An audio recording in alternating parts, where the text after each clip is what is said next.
At my son's wedding, his mother-in-law said loud enough for everyone to hear, "That's not a mother. That's a mistake in a dress." The bride laughed and clapped like a seal at feeding time.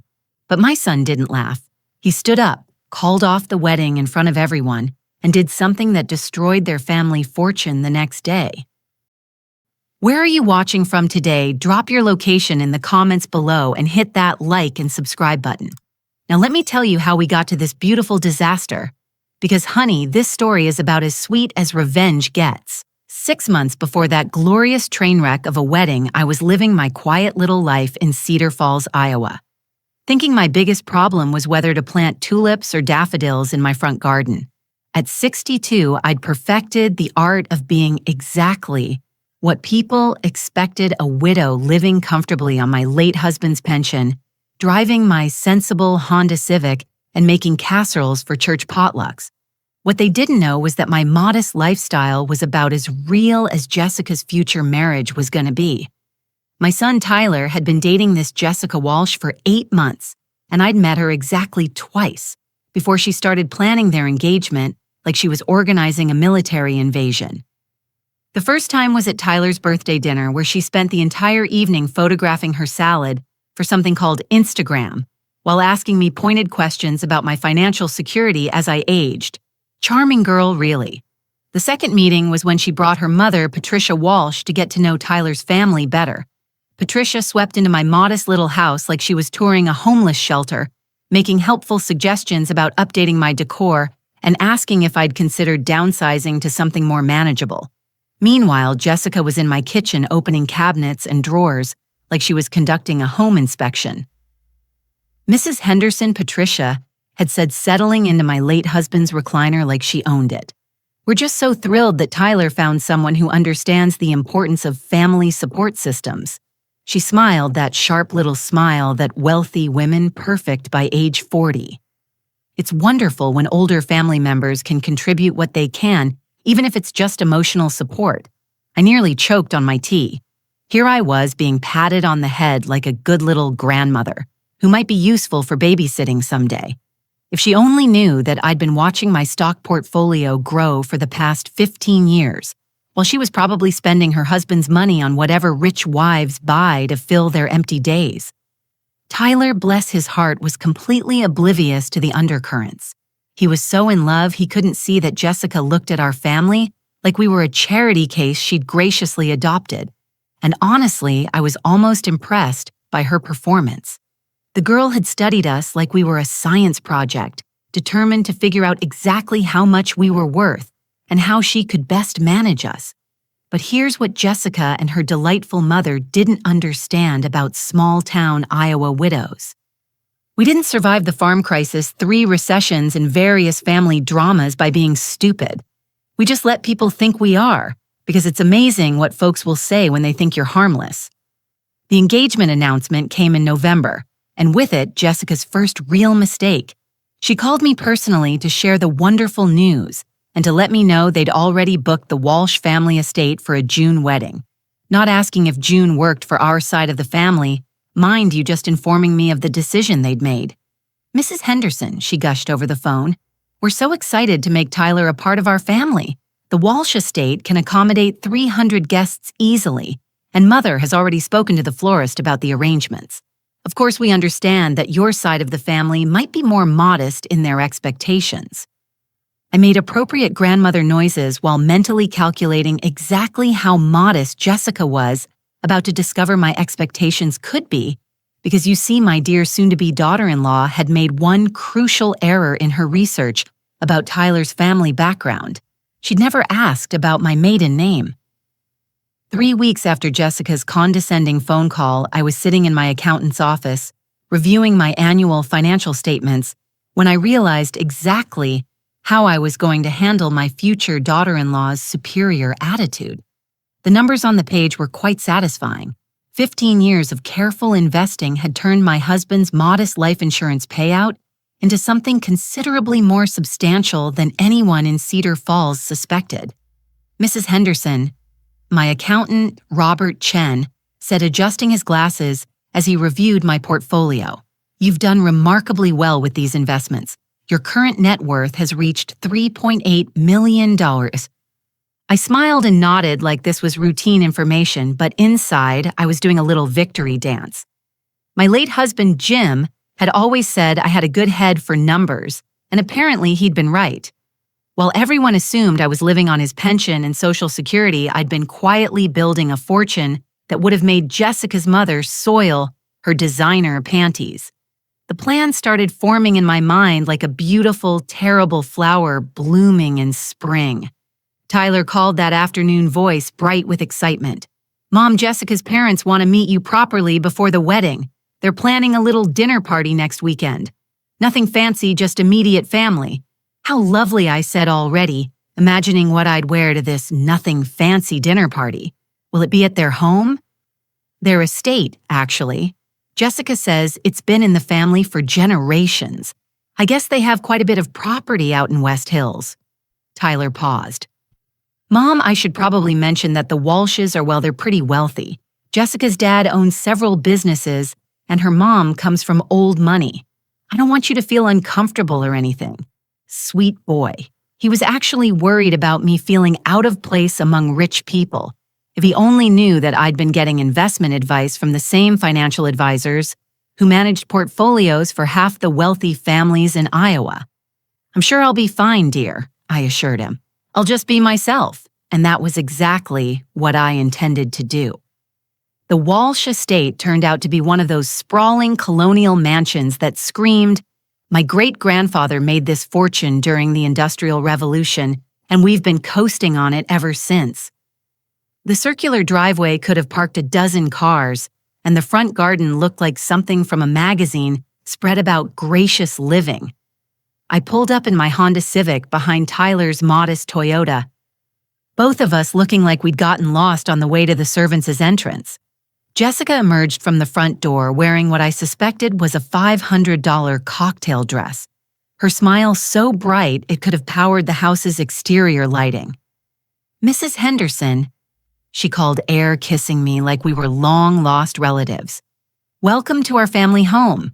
Mother and Daddy are so excited to meet you properly." The interior was all marble floors, crystal chandeliers, and the kind of furniture that costs more than most people's cars. Patricia Walsh glided down the grand staircase, wearing pearls that probably cost more than Tyler's annual salary. Her husband Gordon trailing behind like a well-dressed shadow. Margaret Patricia said, taking my hands like she was blessing me with her touch. "How wonderful to finally have a proper visit. Jessica has told us so much about Tyler's family. I'll bet she had." Dinner was served in a dining room that could have seated 20 people comfortably, though it was just the 6 of us around one end of their mahogany table. The conversation flowed like expensive wine, with Patricia and Gordon sharing stories about their recent trip to Europe, while Jessica hung on every word like they were recounting the secrets of the universe. "We just adore traveling," Patricia explained, cutting into what I suspected was very expensive steak. "Last year we did the Mediterranean, and this spring we're planning something special for Gordon's 60th birthday. Perhaps a private villa in Tuscany." "How lovely," I said, taking a sip of wine that probably cost more per bottle than most people spend on groceries in a week. Travel is so broadening. Jessica leaned forward eagerly. "Mrs. Henderson Tyler mentioned you've never been outside the Midwest. We were thinking that after the wedding, you might enjoy visiting us when we take trips, as family."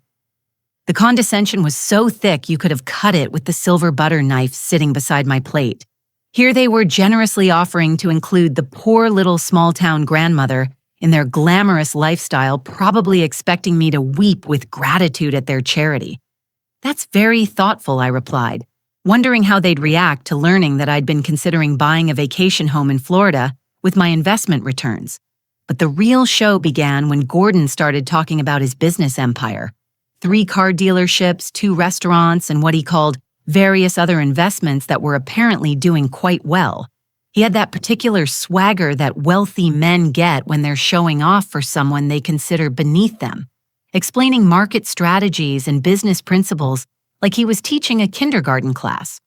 The key to success, he informed me, gesturing with his wine glass, is understanding that money makes money. Most people never figure that out.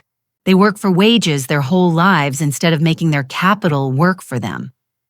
I nodded thoughtfully as if this was the first time I'd ever heard such wisdom, while mentally calculating that my portfolio had probably outperformed his various investments by at least 15% over the past 3 years. That's when Patricia delivered the line that sealed their fate. "Margaret, dear," she said, her voice dripping with fake sweetness, "I hope you don't feel intimidated by all this wealth. We want you to know that we don't expect Tyler's side of the family to contribute equally to the wedding expenses. We understand your limitations." The silence that followed was so complete, you could have heard a pin drop on their precious marble floors.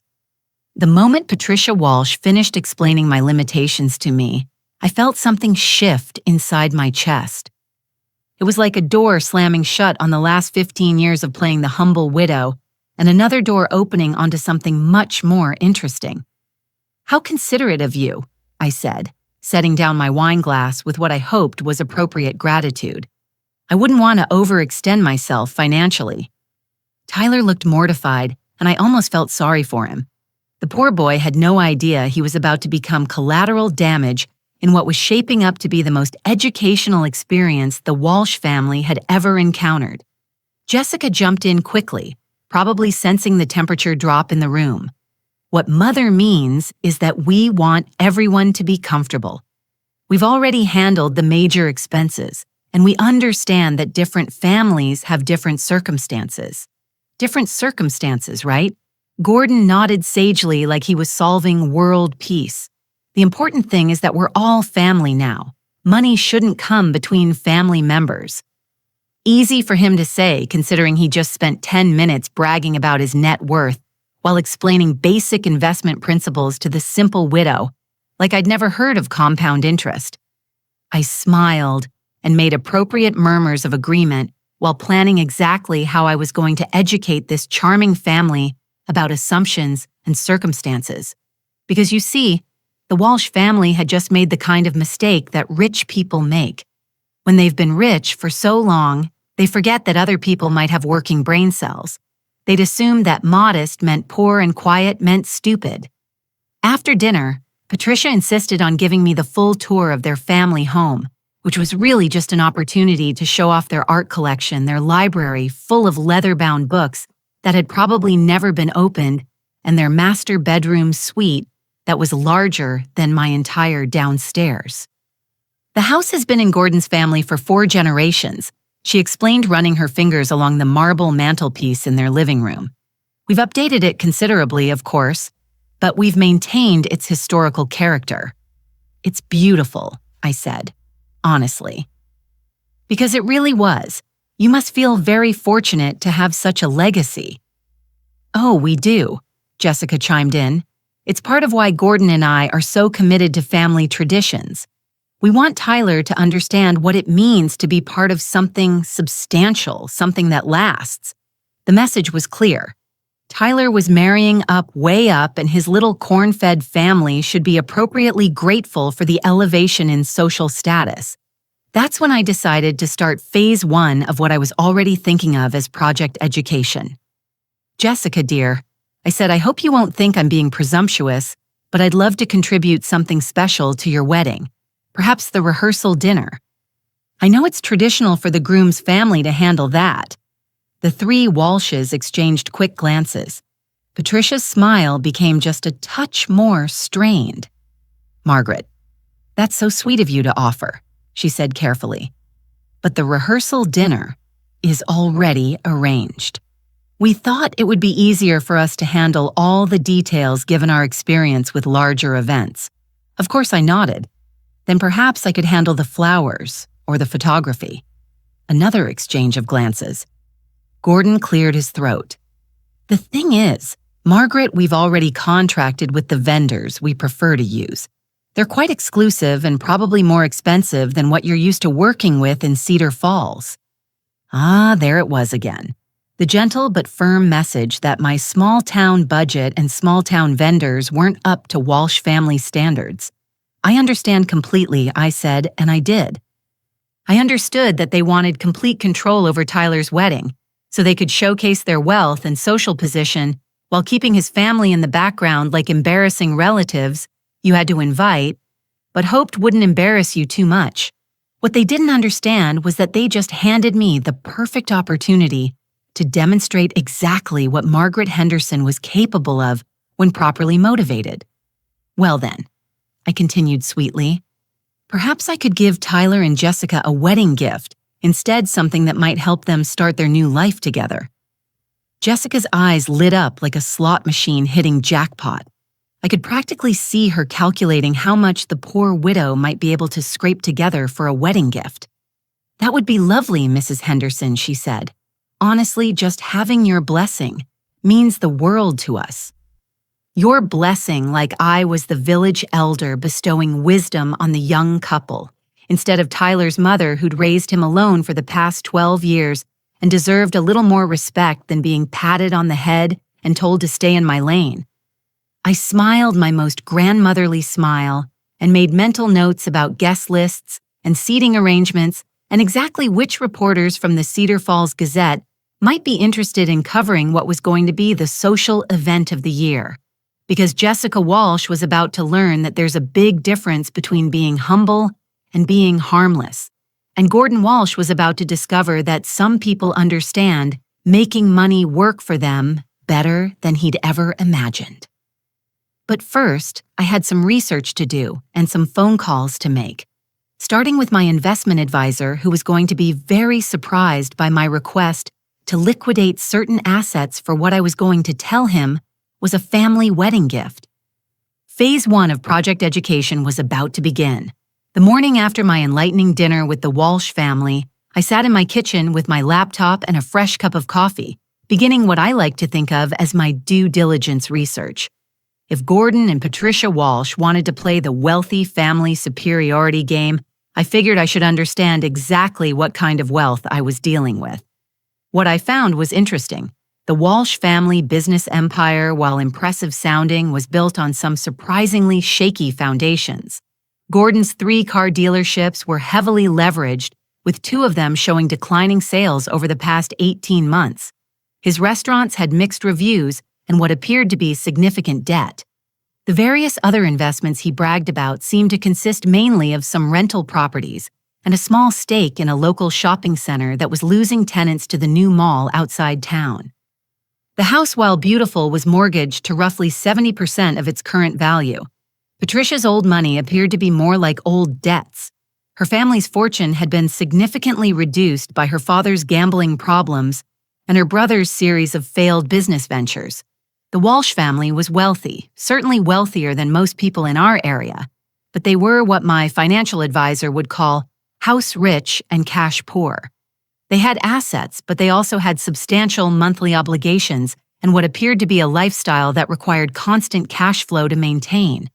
This information made me smile in a way that probably wasn't very Christian, but I'd stopped worrying about being perfectly Christian around the time Patricia Walsh explained my limitations to me. I called Tyler that afternoon to check in about wedding plans and to fish for a little more information about his future in-laws.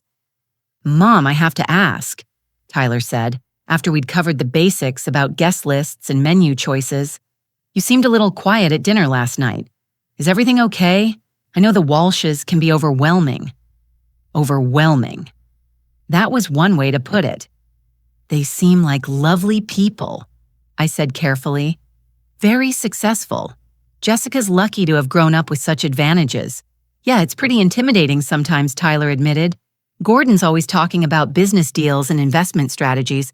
I feel like I need to take a finance class just to keep up with the conversation."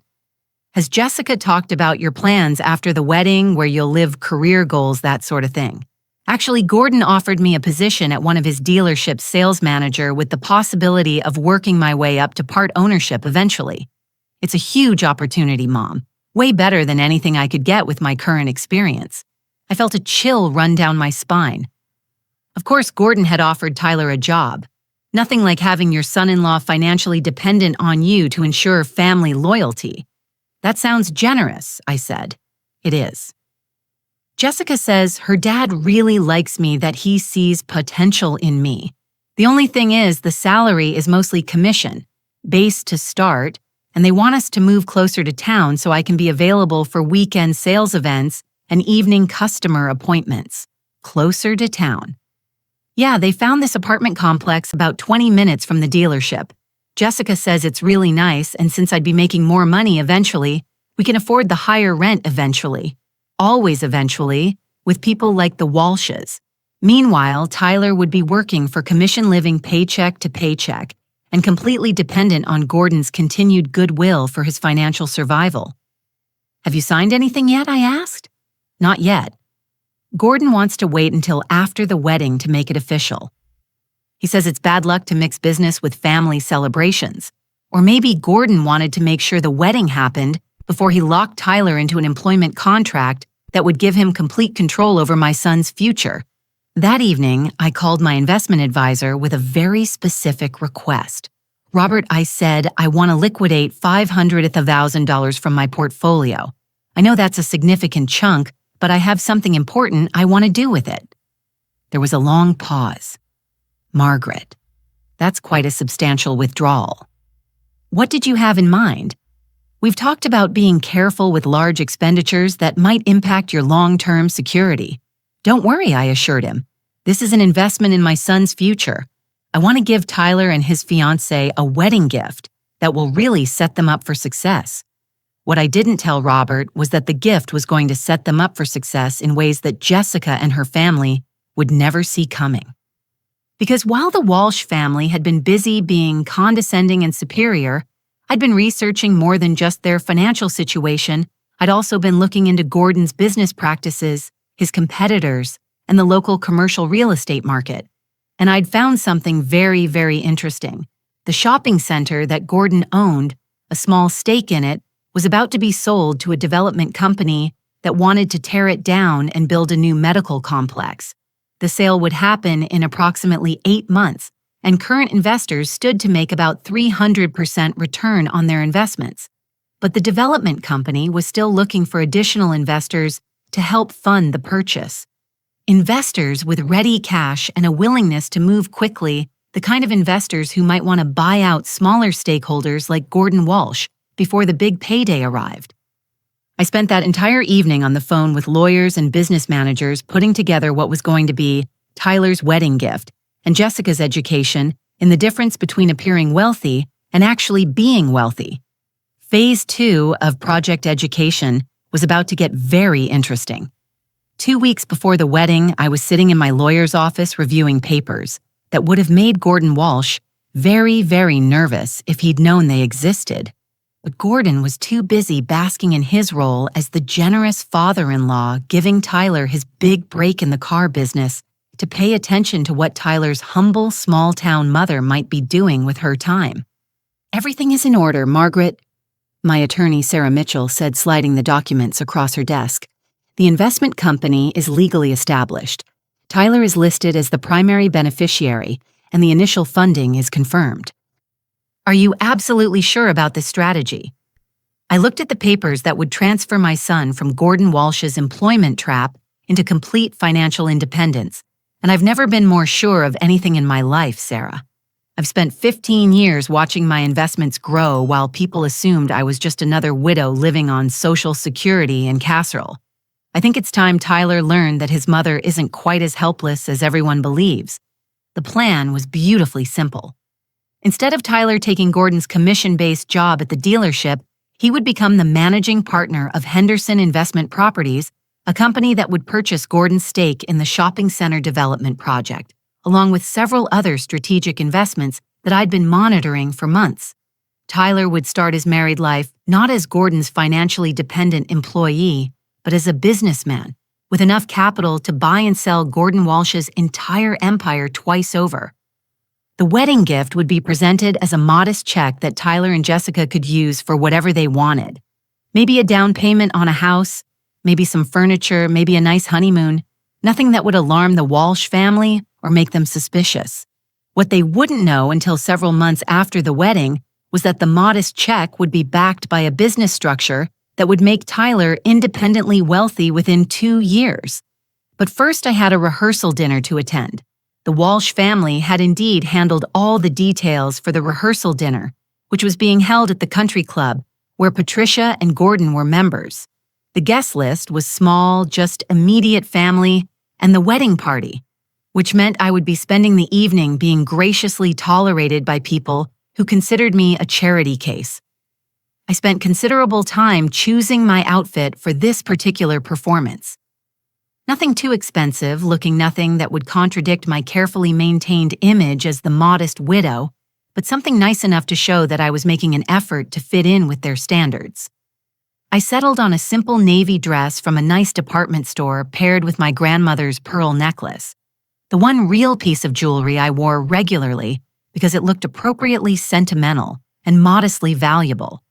What none of them knew was that I'd had those pearls appraised years ago and they were worth approximately $15,000. My grandmother had excellent taste in jewelry, even if she'd lived modestly just like her granddaughter. The country club was exactly what I'd expected, all polished wood and leather chairs, and the kind of understated elegance that screamed, "We have so much money we don't need to prove it." Patricia had reserved the private dining room, and the table was set with china that probably cost more than most people's cars. I arrived precisely on time, carrying a modest gift bag containing a picture frame I'd purchased specifically for this occasion. Nothing too expensive, nothing that would seem presumptuous, just something appropriate for the mother of the groom to give to the happy couple, Margaret Jessica squealed, Jessica air kissing me like we were the closest of friends. "You look lovely. That necklace is so vintage." "Vintage, right?" "Thank you, dear," I said, handing her the gift bag. "Just a little something for you and Tyler to remember this special time." She opened it immediately, of course, and her smile became just a touch more forced when she saw the simple silver frame. It's very sweet," she said clearly, calculating how quickly she could hide it in a closet after the wedding. Tyler hugged me warmly, looking handsome in his new suit, probably the most expensive clothing he'd ever owned, courtesy of the Walsh family's insistence on appropriate formal wear for their country club standards. "Thanks, Mom," he whispered. "I know this has all been kind of overwhelming. I really appreciate you being so flexible about everything." Flexible, another interesting word choice. Gordon and Patricia held court at their end of the table, regaling the group with stories about other weddings they'd attended at the club, other social events, other demonstrations of their established place in local society. They were in their element, surrounded by the kind of people who understood the importance of appearances and social position. The conversation flowed along predictably elegant lines until Patricia asked me about my plans after the wedding. "Margaret, now that Tyler will be starting his new position and moving closer to town, you'll probably be rattling around in that big house all by yourself," she said with concern. That sounded almost genuine. "Have you thought about downsizing? There are some lovely senior living communities that might be perfect for someone in your situation." "Senior living communities for someone in my situation." I smiled sweetly and took a sip of wine that probably cost more than my monthly grocery budget. "That's thoughtful of you to worry," I said, "though I think I'll stay put for now. The house has so many memories and I'm quite comfortable there." Of course, Gordon jumped in. "But as we get older, it's important to be practical about these things. Maintenance costs, property taxes, the burden of home ownership. Sometimes it makes more sense to let professionals handle those responsibilities. The burden of home ownership. Like I was some doddering old woman who couldn't figure out how to pay bills or call a repair service." "I'll certainly keep that in mind," I said, while mentally calculating that my house was paid off worth approximately $180,000 and cost me less per month to maintain than most people spent on car payments. That's when Patricia delivered the line that confirmed everything I'd suspected about the Walsh family's opinion of Tyler's background. "You know," she said, reaching over to pat my hand like I was a confused child, "Jessica and Tyler want to have children fairly soon, and we'd love for their little ones to have a grandmother who can really contribute to their upbringing, someone stable and appropriate." Appropriate. The word hung in the air like a challenge. and I felt my smile become sharp enough to cut glass. "I certainly hope I'll be able to contribute," I said quietly. What I didn't say was that my contribution to my future grandchildren's upbringing was going to include trust funds that would pay for their college educations, down payments on their first houses, and enough financial security to ensure they never had to depend on anyone's charity or condescension, including their other grandparents. But first, I had to get through this wedding without letting any of them see what was coming. The rehearsal dinner continued with toasts and well wishes and all the appropriate social rituals. I played my part perfectly.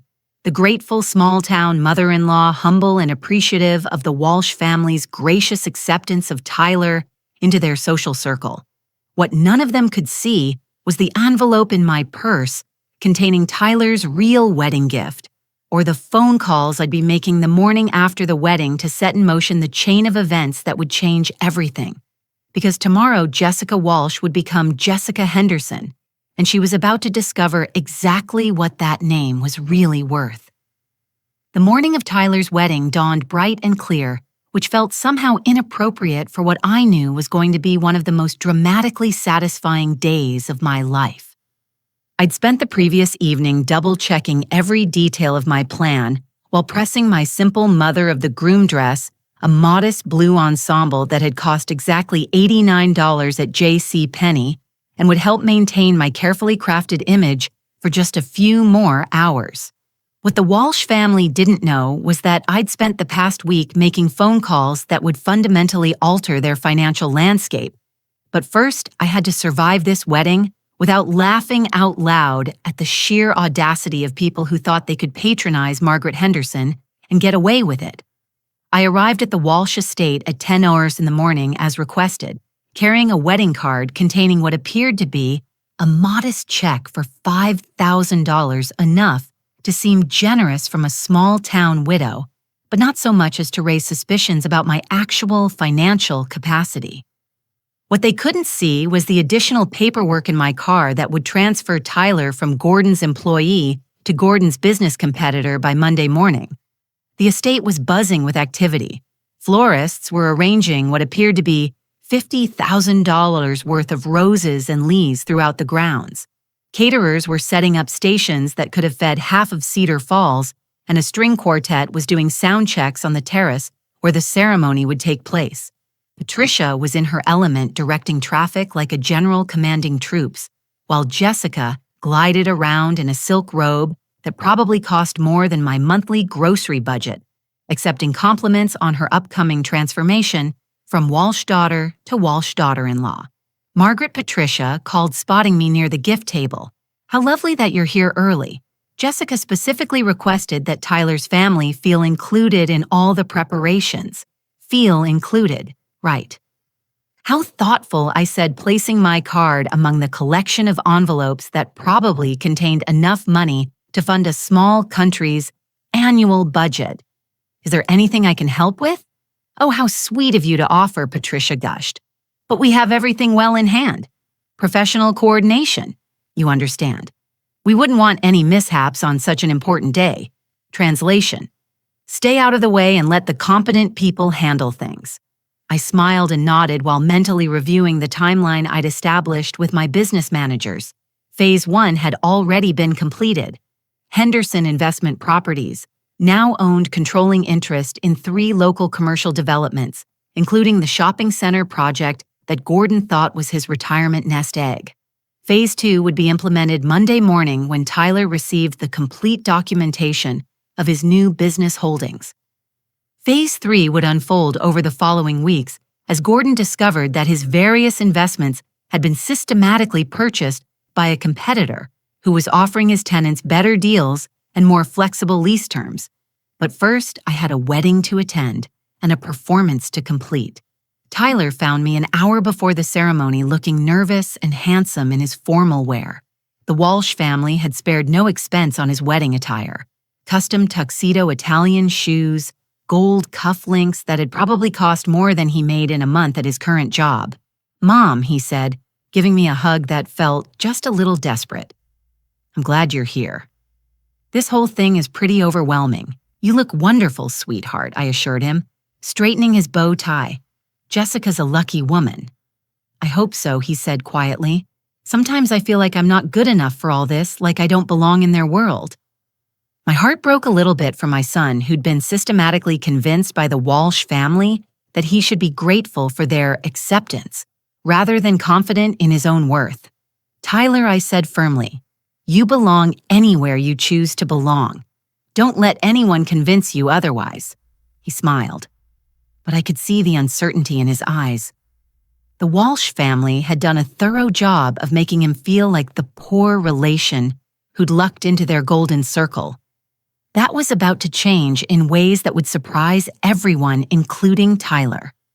The ceremony was set to begin at 4:00, giving everyone time to complete their preparations and work themselves into the appropriate emotional state for what Patricia kept calling the social event of the season. I spent the afternoon observing the Walsh family dynamics with the clinical interest of someone who'd studied her opponents and found them predictably shallow.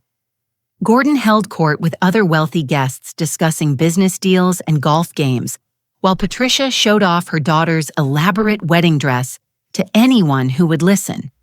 Jessica herself was the picture of bridal perfection, floating through the preparations like a princess who'd never doubted that the world would arrange itself around her desires.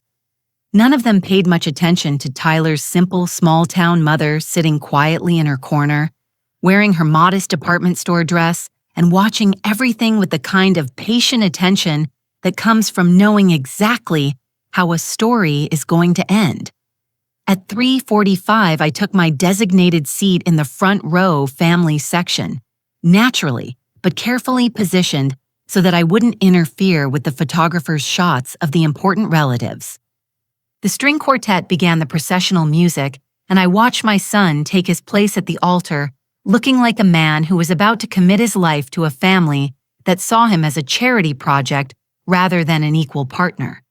That's when Patricia Walsh made the mistake that would cost her family everything they thought they owned. She was standing near the gift table chatting with her sister about wedding expenses when she spotted me in my front row seat. I watched her expression change as she took in my modest dress, my simple hairstyle, my complete lack of obvious wealth or social status. And then she said the words that sealed her family's fate, speaking just loud enough for several nearby guests to hear clearly. "Look at that poor thing," Patricia murmured to her sister, nodding in my direction. "Sitting there in her little discount dress trying so hard to look appropriate. That's not a mother. That's a mistaken address." The words hit me like a physical slap. But what followed was even more revealing. Jessica, overhearing her mother's comment as she approached for her final pre-ceremony photos, actually laughed and clapped her hands together like Patricia had made the most amusing observation. "Mother, you're terrible." Jessica giggled. "But honestly, she does look like she got lost on the way to a church potluck." That's when Tyler, who had been adjusting his veneer nearby, went completely still. I watched my son's face change as he processed what his bride and future mother-in-law had just said about his mother.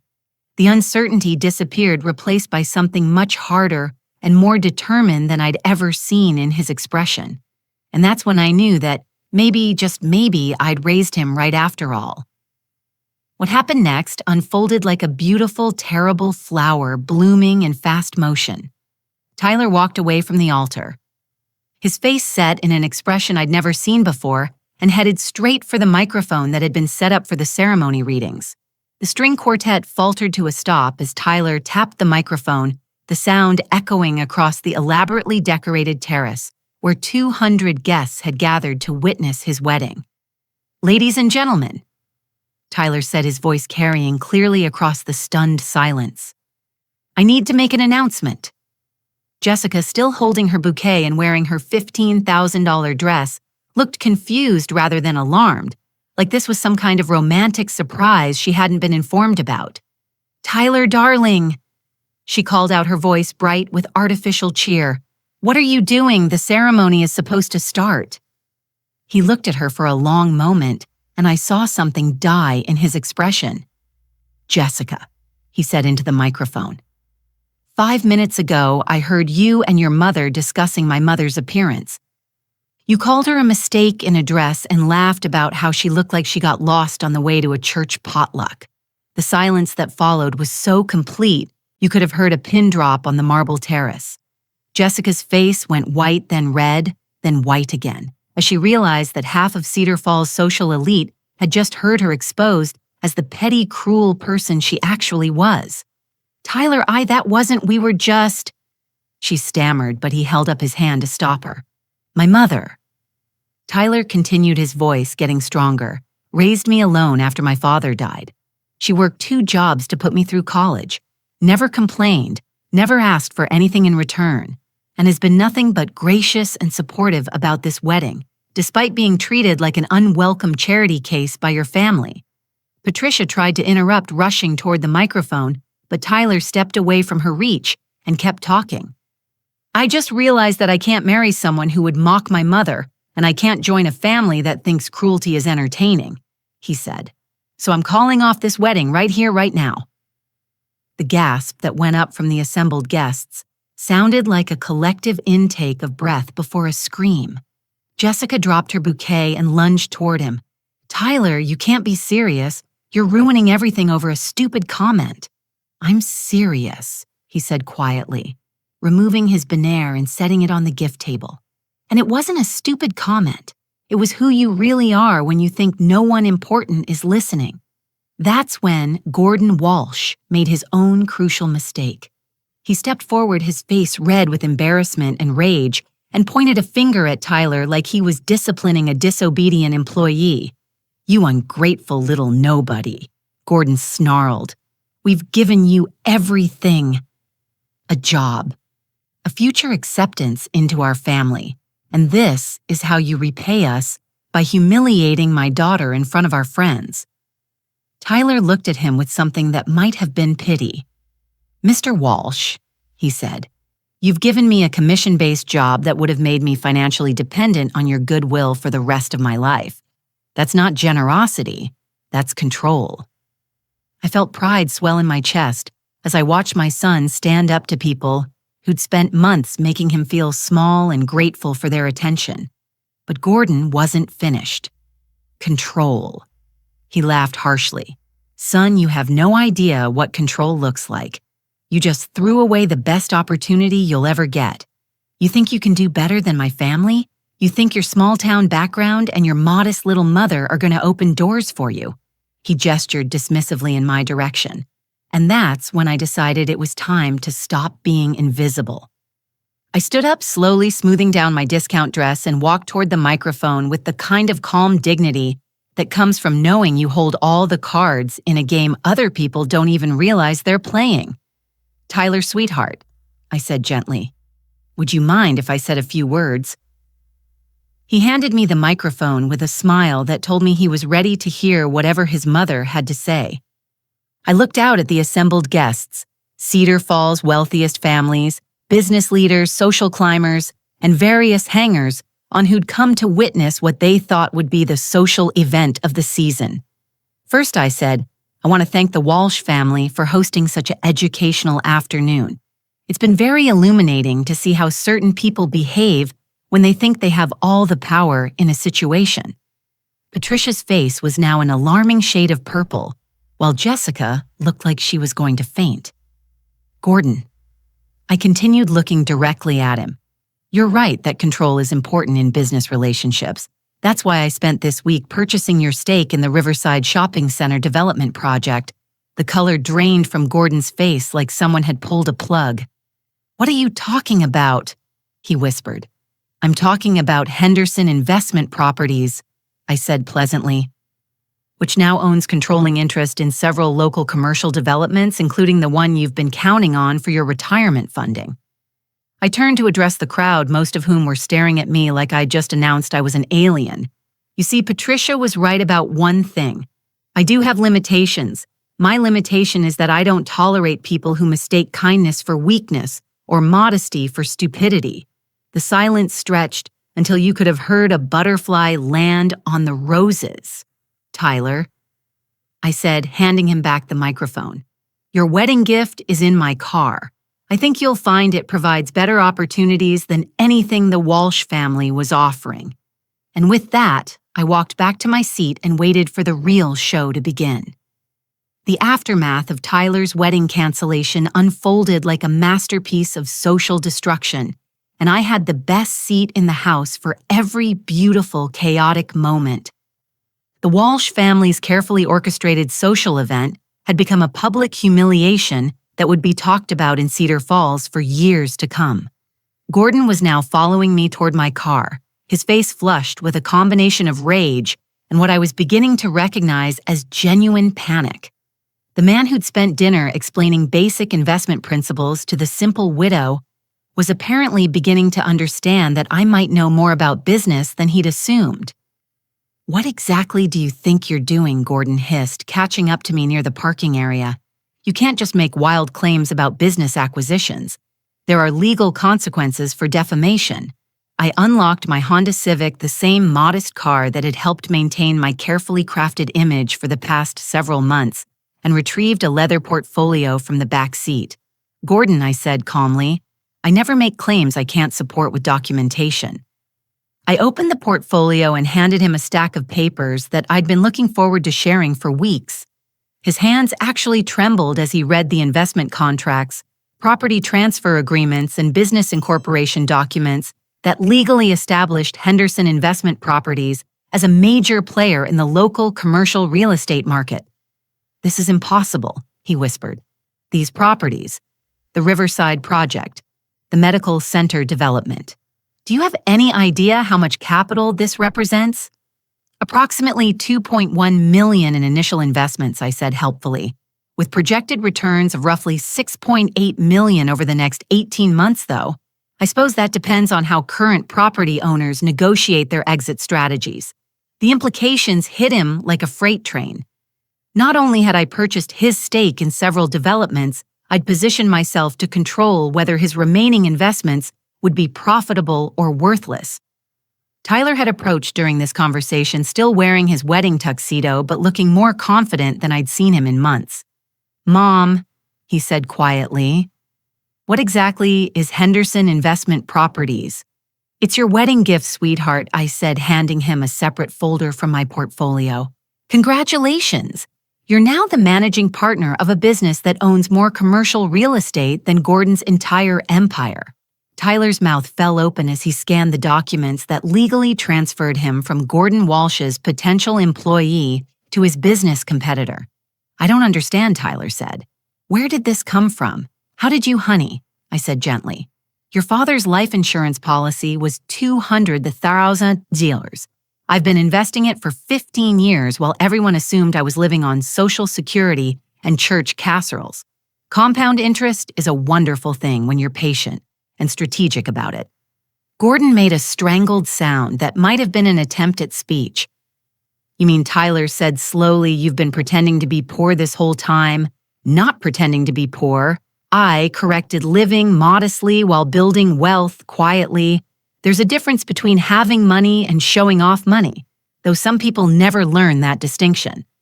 I looked meaningfully at Gordon, who was still clutching the business documents like they might disappear if he let go.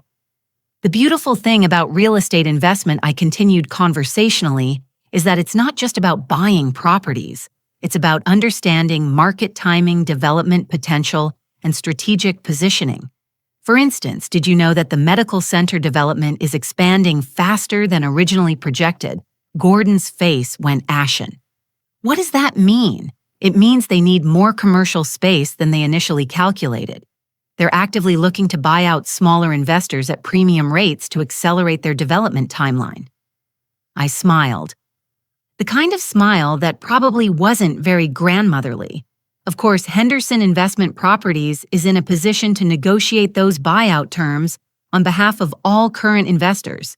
Being the majority stakeholder does have its advantages. That's when the full scope of Gordon's situation became clear to him. Not only had I bought his stake in the developments, I was now in position to control the sale terms that would determine whether his remaining investments made him money or cost him everything. "What do you want?" he asked. And for the first time, his voice held none of the condescending superiority I'd been hearing for months. I laughed. Gordon, I don't want anything from you. I never did. You and your family assumed I needed your acceptance, your financial opportunities, your social approval. But the truth is, I was perfectly happy before Jessica decided Tyler needed to be elevated to Walsh family standards. Tyler was reading through his business documents with an expression of growing amazement and pride. Mom, he said, this is incredible. But why didn't you tell me? Why did you let the Walsh family treat you like a poor relative? They were generously tolerating, I finished. Because, sweetheart, sometimes the best way to deal with people who judge others by their bank accounts is to let them reveal exactly who they are when they think they have all the power. That's when Patricia Walsh appeared at Gordon's shoulder, having finally worked up the courage to follow her husband's confrontation with the woman she'd called a mistake in a dress. Margaret, she said, her voice strained with the effort of maintaining politeness. Surely we can discuss this situation like reasonable adults. There's been a misunderstanding. Has there? I asked. What exactly was I misunderstanding when you explained my limitations to me, or when you suggested I might need senior living assistance, or when you told me I wasn't appropriate to be a grandmother to Tyler and Jessica's future children? Patricia opened her mouth, then closed it again without speaking. The only misunderstanding, I continued, was your assumption that modest meant powerless and quiet meant stupid. I gathered my papers and closed the portfolio with a satisfying snap. Tyler, I said your business managers will contact you Monday morning to walk you through your new responsibilities as managing partner. I think you'll find the position offers better advancement opportunities than anything the Walsh family had planned for you. As Tyler and I walked back toward my Honda Civic, I could hear Gordon and Patricia having what appeared to be an urgent whispered argument about damage control and financial implications. But the real consequences of their assumptions were just beginning to unfold. Monday morning arrived with the kind of crisp autumn clarity that made everything seem possible, and I was sitting in my kitchen with a cup of coffee and the Cedar Falls Gazette when my phone started ringing. The first call came at 7:43 a.m., and by 8:15 I'd fielded 6 different conversations with reporters, business associates, and what appeared to be half the local social circle, wanting to know if the rumors about the Henderson investment empire were actually true. The 7th call was from Tyler, and his voice contained a mixture of excitement and bewilderment that made me smile. Mom, I just left the meeting with the business managers, he said. This is insane. Do you realize what you've built? I have some idea. I said modestly, though, I was feeling quite proud of 15 years' worth of careful financial planning. Henderson Investment Properties doesn't just own the properties you told Gordon about. There are office buildings, retail spaces, development projects. Mom, this company is worth almost $4 million, $4.2 million as of last Friday's valuation. I corrected, though, that should increase substantially once the medical center expansion is completed. I can't believe you've been sitting in this house making casseroles for church potlucks while secretly running a real estate empire. I wasn't running an empire, sweetheart. I was building your future.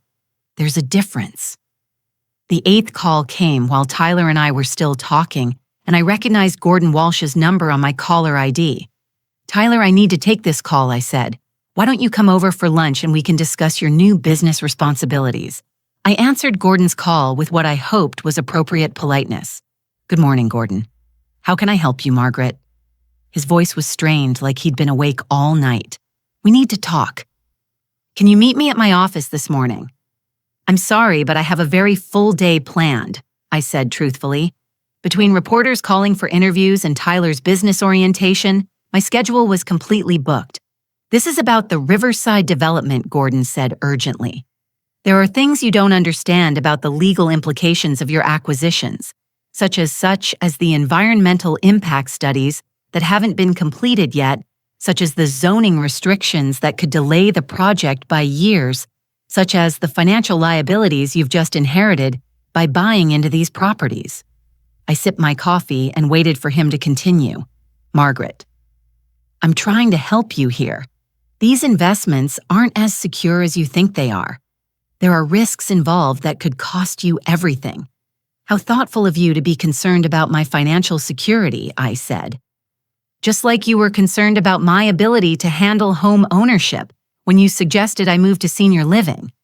That's not what this is about, isn't it, Gordon? You spent months treating me like a confused old woman who needed your family's guidance and protection. Now that you've discovered I understand business better than you assumed, suddenly you're worried about my financial well-being. The silence stretched long enough for me to take another sip of coffee. What do you want? Margaret Gordon finally asked, his voice defeated. I want you to stop treating people like they're disposable based on your assumptions about their bank accounts. I said, I want your wife to think twice before she calls someone a mistake in a dress at their son's wedding. And I want Jessica to understand that cruelty has consequences. And if the family apologizes, if we try to make things right with Tyler Gordon, I said gently, Tyler called off his wedding yesterday because he finally saw who your family really is when you think no one important is watching. An apology isn't going to change that reality. So what happens now, I looked out my kitchen window at the modest house and tidy garden that had camouflaged one of the most successful investment strategies in Cedar Falls history. Now you learn to compete with Henderson Investment Properties in the local commercial real estate market. I said, I hear competition is good for business. Margaret, please, we can work something out, some kind of partnership arrangement. Our families don't have to be enemies. We're not enemies, Gordon. Enemies would require me to consider your family important enough to actively oppose. What we are is competitors. I heard him take a shaky breath. The Riverside Project, he said, the medical center buyout. You could make millions from those deals. Yes, I could. Tyler will actually, since he's the managing partner, and my stake in those projects will be worth whatever Henderson Investment Properties decides to offer when we negotiate the consolidated sale to the medical center. Market rates, of course. Though market rates can vary significantly depending on how motivated sellers are. The implications hung in the air between us like a sword suspended by a thread. How motivated do I need to be? Gordon asked quietly. That's when I realized he still didn't understand what had actually happened. He thought this was about money, about business negotiations and profit margins. He thought I'd built a real estate empire to compete with his wealth. Gordon, I said this was never about your money. This was about respect. Your family spent months making Tyler feel like he should be grateful for your acceptance, like he wasn't good enough for your daughter. Like I wasn't appropriate to be in your social circle. But we welcomed Tyler into the family. You offered him a commission-based job that would have made him financially dependent on your continued goodwill. You planned to control his future by controlling his income. That's not yes, it is. And when you discovered that Tyler's mother wasn't the poor widow, you assumed your first instinct was to threaten me with legal consequences and try to manipulate me with warnings about financial risks. I finished my coffee and set the cup down with a soft clink. The difference between us, Gordon, is that I spent 15 years building wealth to create opportunities for my son. You spent years using your wealth to control other people. Margaret, wait. Tyler is picking up his new company car this afternoon, I continued. Henderson Investment Properties provides its managing partner with appropriate transportation for business meetings. I believe he's selected something German and expensive. I could hear Gordon breathing heavily on the other end of the line. Oh, and Gordon, Patricia might want to start looking for a new venue for her charity luncheon next month. The country club lease is up for renewal, and Henderson Investment Properties just purchased the land their building sits on. I hung up before he could respond, feeling more satisfied than I'd felt in months. Phase 3 of Project Education was proceeding exactly as planned. 3 months later, I was sitting in the executive conference room of Henderson Investment Properties, watching Tyler conduct a business meeting with the kind of confidence that comes from knowing you own the building you're sitting in. The offices were modest, but professional. I'd insisted on tasteful rather than ostentatious because the Walsh family had taught me the difference between having power and needing to display it. The medical center expansion is ahead of schedule, Tyler was explaining to our development partners. We should be ready for the final property consolidation by early spring, which puts us roughly 6 months ahead of our initial timeline. Our lead contractor nodded approvingly. The Henderson Group's approach to project management has been impressive. Having all the properties under unified ownership eliminated most of the coordination problems we usually face with multiple stakeholders. I smiled from my seat at the back of the conference room. The Henderson Group Tyler's idea for branding our various business holdings had grown beyond even my initial projections. What had started as my revenge against the Walsh family's condescension had evolved into a legitimate business empire that was transforming commercial development in our area. Mrs. Henderson, the contractor, continued, "Your initial vision for coordinated development has saved us approximately 18 months of negotiation and permitting delays. The efficiency gains alone have increased the project's profitability by roughly 30%. Thank you, I said, though Tyler deserves the credit for implementation. I'm just the founding investor, which was true, though it didn't capture the full satisfaction of watching my son grow into a businessman who could buy and sell Gordon Walsh's empire twice over."